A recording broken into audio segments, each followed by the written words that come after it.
Each year, there's about 15 million acres of forest that are turned into wood products. There's been 300 million acres that have been deforested since the 1990s. That same 300 million acres at current planting rates would cost $100 billion to replant. The reason that we started this business is to make a dent in carbon emissions. And trees far and away are our best source to do that. There are no machines currently that humans have that can do that better and more efficiently. We think that robotics is the way to make reforestation truly scalable. Our end objective is using drones to plant tree seeds. We are paid per acre to plant tree seeds, spray to protect them, and then monitor their growth. This is a big drone. We call it Big Boy. So we have one drone, 8 feet right here, 3 gallons payload. Imagine 15 of those on this road right here. That's how we see us able to address a large forestry unit, both for spraying as well as planting in the future. It's a high-powered paintball gun, essentially. It's air pressure pneumatics firing a tree seed capsule into the ground. Right now, forestry companies, they spend millions recruiting the labor to go out there and plant trees. Good tree planter can replant somewhere between 800 trees a day, which is about 2 acres. One person with 15 drones could do the equivalent of 360 manual labor hours of tree planting or spraying in a day.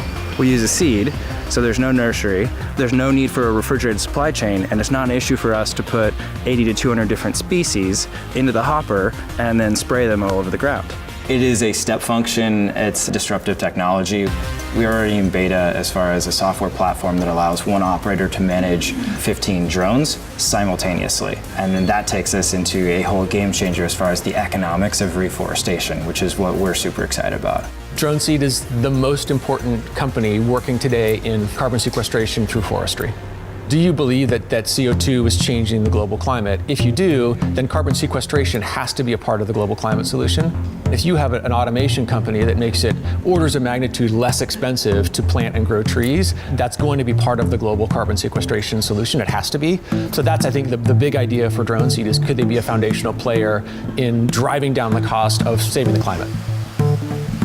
Replanting 300 million acres that's been deforested since 1990, that is a major step forward in reducing carbon emissions. What you can envision for the future is that one operator managing 15 drones, replanting post-wildfire, or take it globally. There's been a lot of slash and burn agriculture, so how do you then go out and replant those in a cost-effective way? And that's where our technology comes in. At DroneSeed, we're trying not to lose the forest for the trees. Basically, I've got time on this planet and I want to work on a problem that's worth solving. And to me, it absolutely makes sense to go out there and focus on the biggest thing that's threatening humanity. If the environment's not working, no social, political, or economic system is working. So that's why it's so important to get in there and plant.